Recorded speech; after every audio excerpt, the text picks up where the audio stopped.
Hello, good evening, good afternoon, everyone. The future for young people is built by today's actions. The values matter, the opinions matter, the beliefs matter, and the voices matter. They really matter in 2020. How does travel impact values?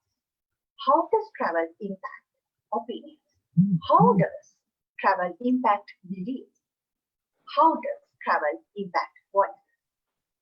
In this background, as young people, we want to celebrate the International Youth Day 2020, youth participation in global action. Now we can watch United Nations International Youth Day theme video.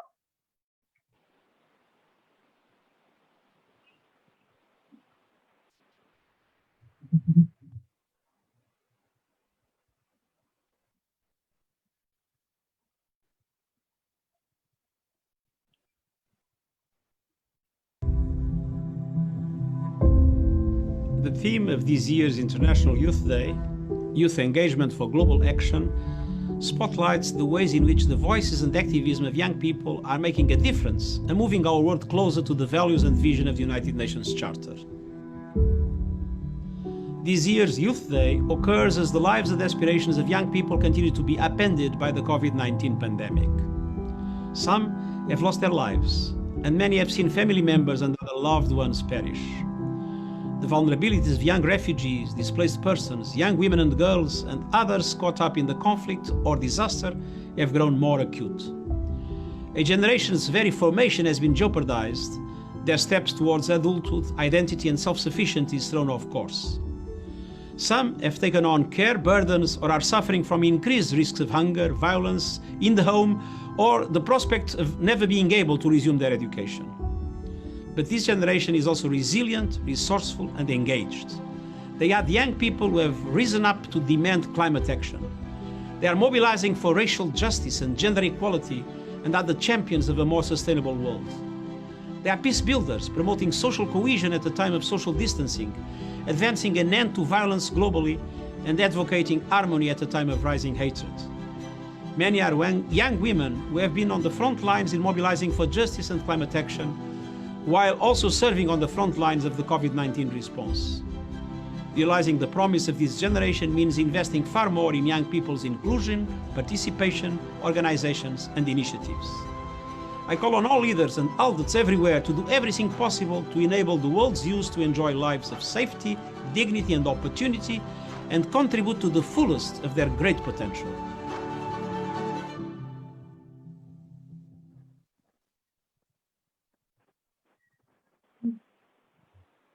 Let's identify the term youth. According to the United Nations, youth is the best identified as a period of transition from the dependence of childhood to adulthood independence. That's why, as a category, youth is more fluid than other fixed age groups. Yet age is the easiest way to define this group, particularly in relation to education and employment, because youth is often referred to a person between the ages of leaving compulsory education and finding their first job. According to the latest United Nations estimate of the world's population in 2019, youth numbered 1.2 billion persons between ages 15 and 24 ages, or around 1 in every 6 persons worldwide. The number of youth in the world is projected to grow by 7% to 1.3 billion by 2030. The global youth population is expected to peak at nearly 1.4 billion persons around 2065. Warm welcome to all wonderful young people to Youth Talk Show organized by International Society for Research on Child and Youth and the International Institute of Knowledge Management. warmly welcome to my colleague, Senel. Good afternoon, Senel. Good afternoon, Chanaka. Thank you for that introduction, and happy belated International Youth Day for you as well. Senel Vanyachi is the co-founder of #Generation. #Generation is the youth movement committed to creating online and offline platforms to encourage discussions around youth engagement and gender equality.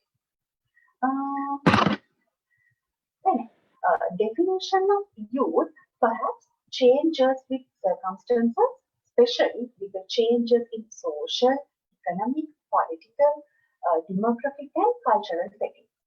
Hence, young people in all over the world have challenges in every time. But in this unexpected pandemic situation, young people have an opportunity to success their aspirations and plan their future. Therefore, young people are experiencing plenty of challenges in this context. Then, actually, what are the challenges of young people in this area, this era?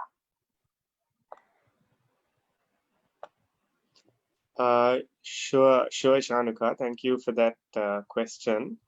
Yeah, like as you said, we are also in quite different, unusual times globally, but also in Sri Lanka. We're in the middle of a global pandemic that's affecting different countries differently, and in terms of Sri Lanka, we are quite ahead of the other countries in terms of how we have responded to the pandemic. But still, a lot of our lives were affected by this situation, and some people were more affected than others. And I think in a lot of ways, young people, of course, older people, especially senior citizens, are more vulnerable to the virus itself. However, young people's lives have also substantially gotten affected by the virus in terms of not being able to access education opportunities, not being able to access employment opportunities, and so on. So maybe in this discussion, we can talk about how this situation has also affected young people as well. So one of the first things, as I said as well, that we can talk about is also about education itself. So in Sri Lanka, and like in a lot of countries, there's been this discussion that we need to transition to online modes of education. This is important. It's good. It's a good development that we are transitioning to online education. However, there's a lot that we need to think about in terms of going to online education. How many people have access to the internet? For example, is a big question. In Sri Lanka, the data shows that about 30 to 40% have access to the internet. So what happens to be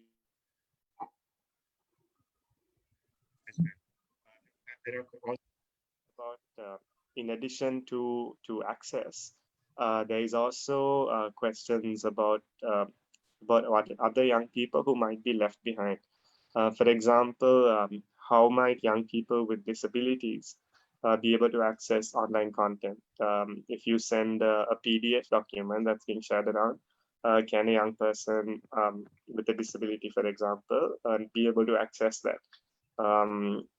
So there are solutions to these things technologically as well, but there are also a lot of things that we need to think about to ensure that young people aren't left behind in these systems of education as well. Our system of education itself, there's a lot that we need to think about. It's also quite unequal. For example, both Chanuka and I studied at the Faculty of Arts at the University of Colombo. And a lot of our friends at the faculty, they picked arts for their A-levels, not because they want to study arts. We kind of offer subjects for A-levels. So there is an inequality in terms of what subjects are offered for A-levels in what schools. And in terms of distribution of schools and teachers and resources, there is also the system of education is quite unequal. because there are national schools that come under the purview of the Ministry of Education, and then other schools that come under the provincial councils, and um, and the allocation of resources and so on is quite unequal. And this is linked to the second thing that we want to talk about, which is employment and unemployment as well. So Sri Lanka's unemployment statistics say that about 5% of the country's population is reflected as unemployed. Of course, we can question about the methodology of arriving at this 5%, and some people can argue that it's actually much less because some people are not captured within this statistic, or some people can actually argue that it's actually the actual unemployment figure is much higher as well.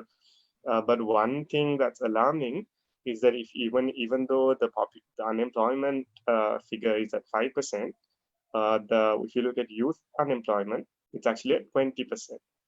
So we have a national unemployment figure of 5%, but youth unemployment of close to 20%. So that clearly shows that there is an issue in terms of young people not being able to access the job market. And that's linked to the education system as well, because the education system itself is unequal in terms of the skills that the education system gives young people in different contexts, depending on class, geographical location, as well as the next thing that we're going to talk about, which is gender equality. So maybe I can go back to the Faculty of Arts, where, again, as I said before, Chanukya and I both studied. About 90% of students at the Faculty of Arts were girls. And while that may be seen as a positive thing, in the sense that even if you look at Sri Lanka's education system in whole, there are more girls in school than there are boys. And then there are more girls in universities than there are young men as well. So if you look at like the data regionally, this is of course a positive thing, that there are more while a lot of countries in the region are struggling in the region, for example, in terms of gender disparity in the education system, Sri Lanka is a lot ahead. The problem we have is actually not that girls are dropping out of school, but that boys are actually dropping out of school around the time of O levels or A levels. But the problem is also there in terms of the details. Like I said before, in terms of the arts faculty, there were 90% girls. But if you go to Morato and look at the engineering faculty, there's actually a lot more boys. So there are still ingrained stereotypes about what boys should be studying and what girls should be studying as well. And this kind of thing we definitely also need to address. And also, even though Sri Lanka's education system is free, which is again, compared to other countries in the region, we are a lot ahead. The fact that we can access healthcare and education free of charge, that is, we are a lot ahead than other countries. But there are very limited opportunities, especially for higher education and undergraduate studies, for young people to access this system of education. So we also need to look at expanding these opportunities as well. And that is also again linked to the next topic that we want to talk about, which is poverty. Poverty again is often directly linked to employment, because for a lot of young people, their employment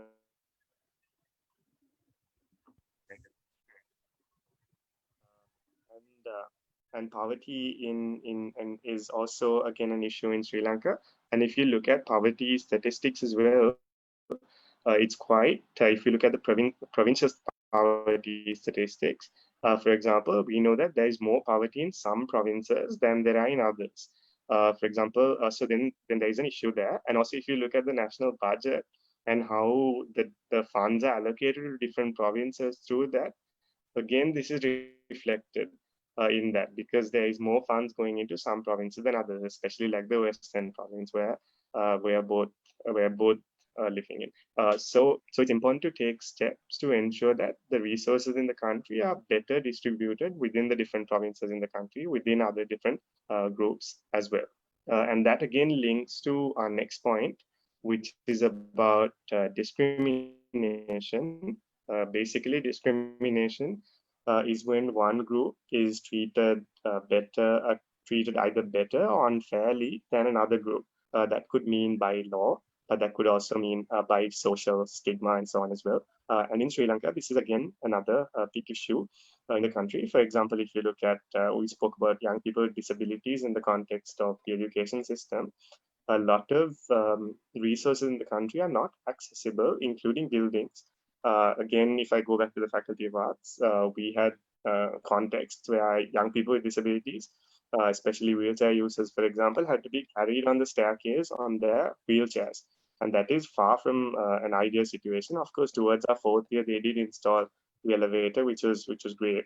That our friends who were wheelchair users and had other disabilities were able to access the classes in the second floor and the third floor and the fourth floor.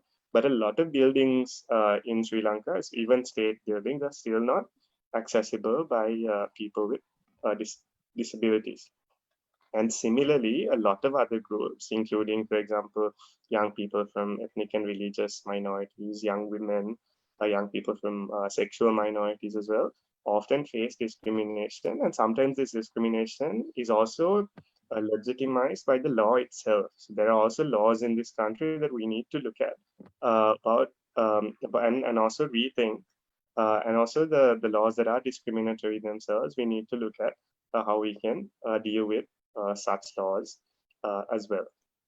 Maybe that also links to our next point, which is about mental health.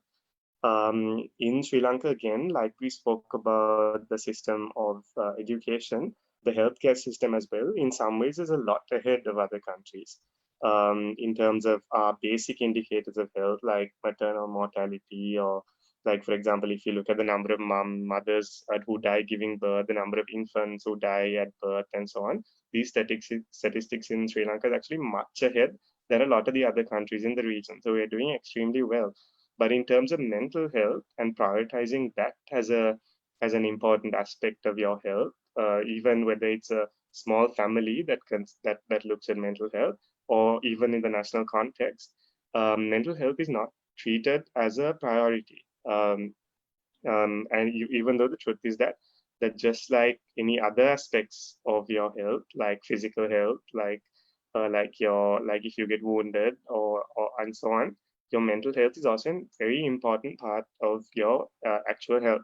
And personally, I shouldn't be in a position to give advice to other people on mental health, because I do very little to take care of my own mental health. I'm constantly working, and I'm doing very little to take care of my own mental health. But all of us, I think, should be able to prioritize our mental health as much as our physical health, and that should also come at a national level, where we look at a national, for example, national policy on promoting mental health awareness in the education system, in the healthcare system, and so on as well.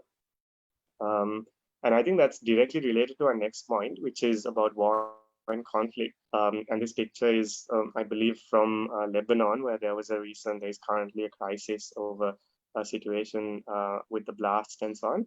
But Sri Lanka also has a similar past, and the trauma of the things that have happened in this country can also affect our mental health, which is why I think the 2 points are quite related to each other.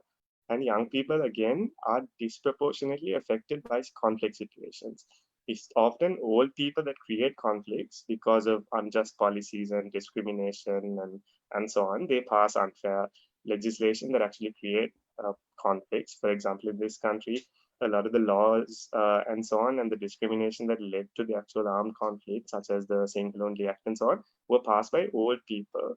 But actually the price was paid by young people who, like, for example, if you look at the demographics of the kind of people that enrolled in the military as well as the LTTE, the average age of people are young people who died and who got injured and so on. So it is young people who pay the price for bad decisions made by old people from all sections of society. And I mean, we spoke, and the next point is about health. We spoke about health before as well in the context of mental health. But some other issues that are left out in terms of health are also, in addition to mental health, and to make sure that our health system is more accessible to young people, especially related to sexual and reproductive health and rights issues. because our healthcare system in some ways is still carrying stigma. And sometimes people, especially young people who actually access the healthcare system to receive services related to sexual and reproductive health, still feel stigmatized because they are uncomfortable to go to a healthcare system and ask these services because there is still some stigma, even by medical professionals themselves, because there is still judgment about these issues. So in terms of healthcare as well, just as we prioritize mental health, it's also important to prioritize sexual and reproductive health and rights issues as well. And this also needs to happen in the school system, where we provide awareness on these issues through the education system and through the curriculum and so on, but also within the actual healthcare system in terms of providing services as well. Yes, Chanuka, I think I have covered the different challenges. Thank you so much for your valuable ideas, Sunil. As well, I have some ideas to add to the unemployment. According to ILO report, unemployment is expected to reach its lowest level, 4.1% in last year. But Sunil, day by day, the situation is changing because COVID-19.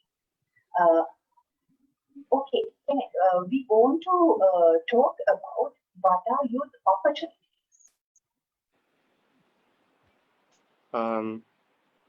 Yes, Chanuka.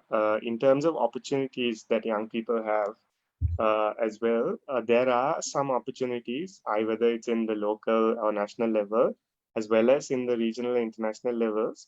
There are opportunities that a lot of young people have, but sometimes there is lack of awareness about these opportunities because not everyone gets to hear about these opportunities, and sometimes not everyone is able to access these opportunities. So in Sri Lanka, within the kind of the national level youth structure, there is a Ministry of Youth Affairs, which is again connected this as it was announced a few days ago to the Ministry of Health, Ministry of Sports and Youth. And there are different institutions that are supported by the state that come under this ministry, including the National Youth Services Council and also a federation of youth clubs. And the youth clubs are distributed across Sri Lanka, and any young person can form one of these clubs and access resources that are provided by this system. There are also other opportunities, and Chanuka knows about these well as well, such as the Youth Parliament, where both she and I were there as well, and so on, that young people can access. The National Youth Services Council also has other programs such as supporting young entrepreneurs, young artists. So whether you're interested in, for example, learning an art like singing or dancing or one of those, something like that, but also in terms of entrepreneurship, if you want to start a small business and you want support and training on that kind of thing, or if you want to learn how to make films, the Youth Council also has different programs, and not just in Colombo, but also in other areas as well. Also in terms of technical and vocational training, also the Ministry of Youth Affairs and sometimes the skills development also has different programs such as the technical and vocational training centers, which are across the country. And a lot of young people are again not aware of these opportunities as well.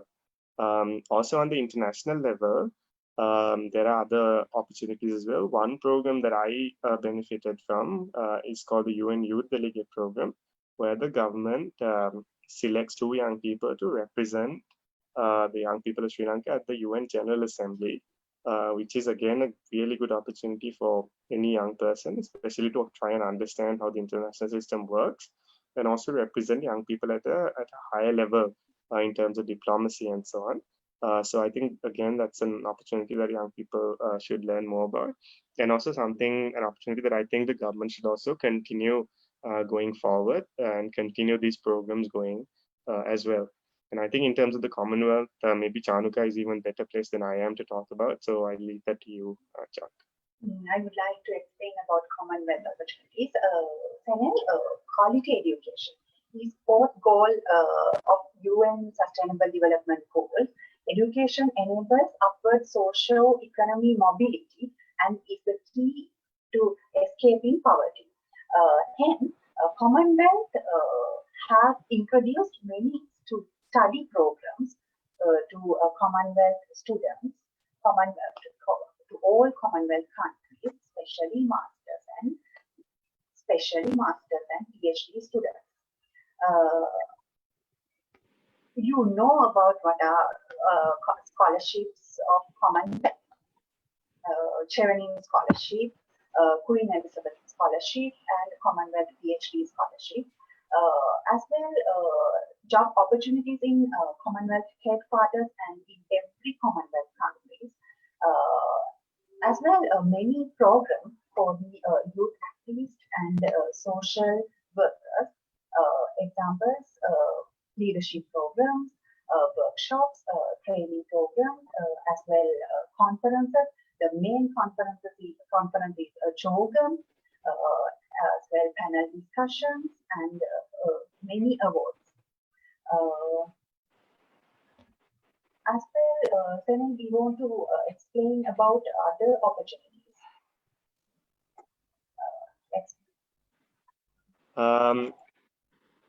Sure, Chandra. I think you already mentioned about the Chevening scholarship. Maybe I can talk a little bit more about that as well, especially because what I understand that they have opened applications again for next year. So if there are any young people that are interested in accessing these opportunities as well, Chevening is as Shanuka said, for higher education for master's studies in the UK, and it's a program again that I benefited from as well.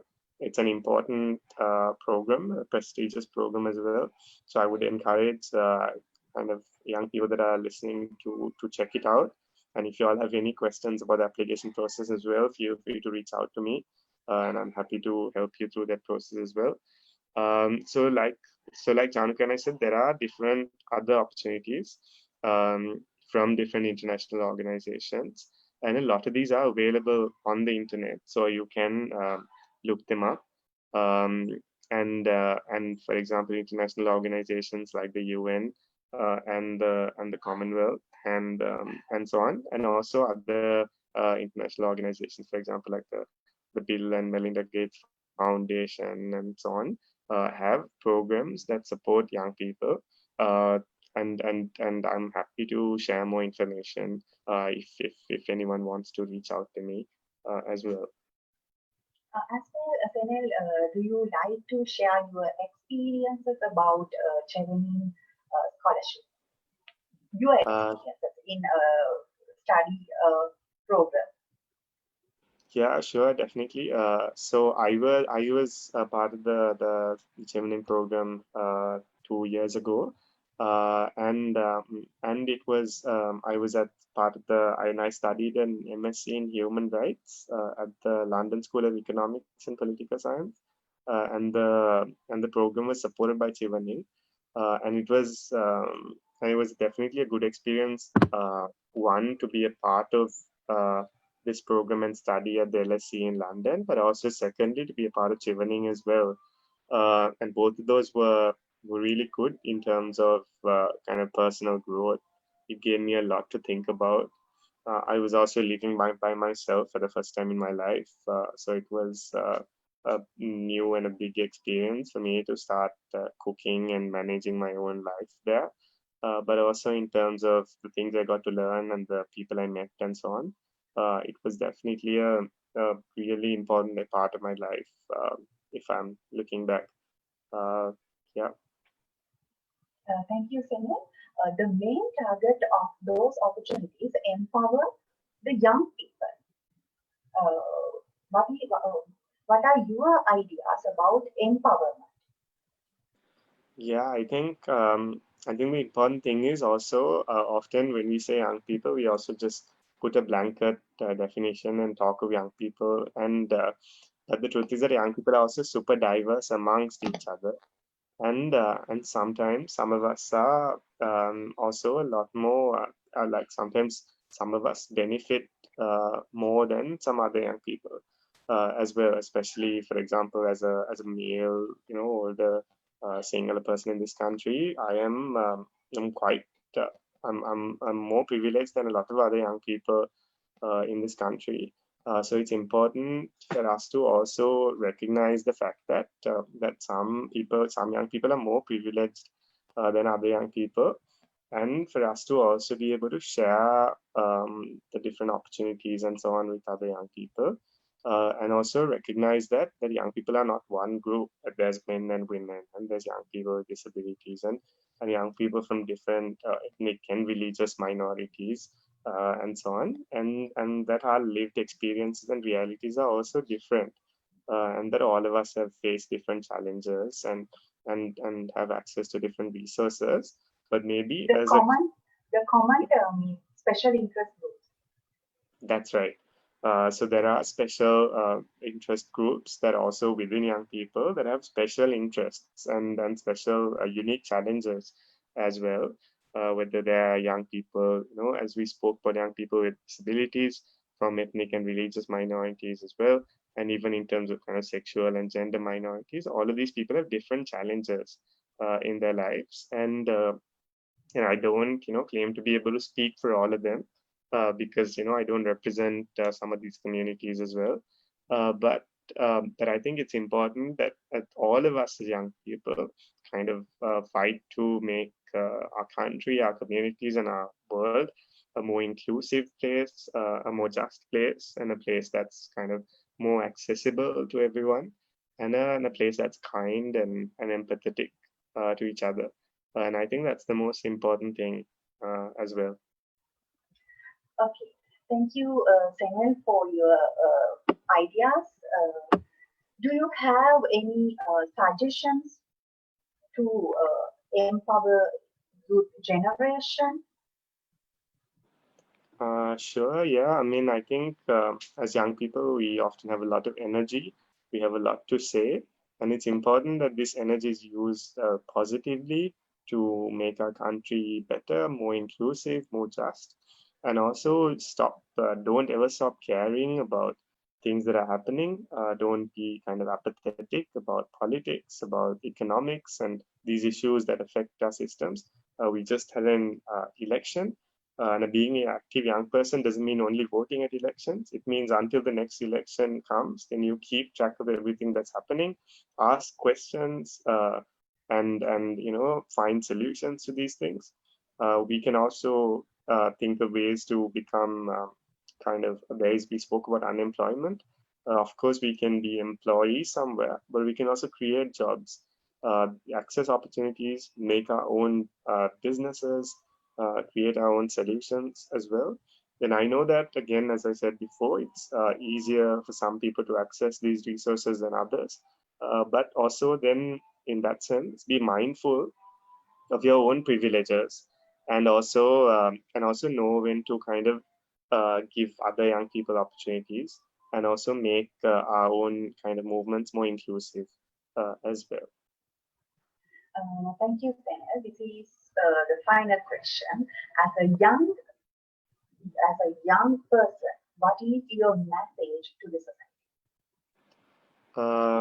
I think my message is to stay active, to keep following what's going on. So constantly keep learning.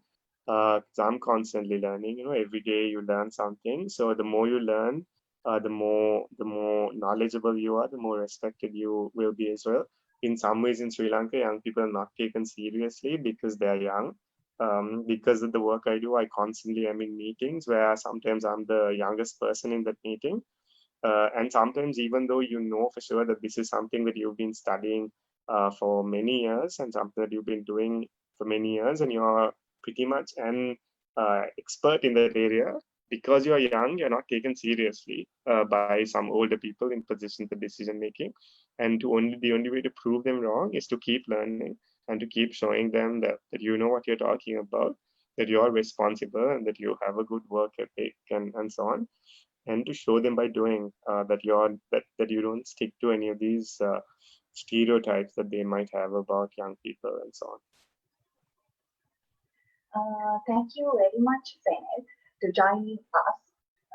And thank you very much to my wonderful young people in all over the world to joining you Talk Show 2020.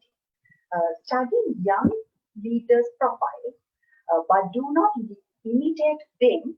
Extract the lessons of motivation and encouragement from their lives. Be unique and try to be emphasized from the rest through dedication and commitment. Prioritize smart work instead of hard work, where you will be paid off in your future. Thank you so much.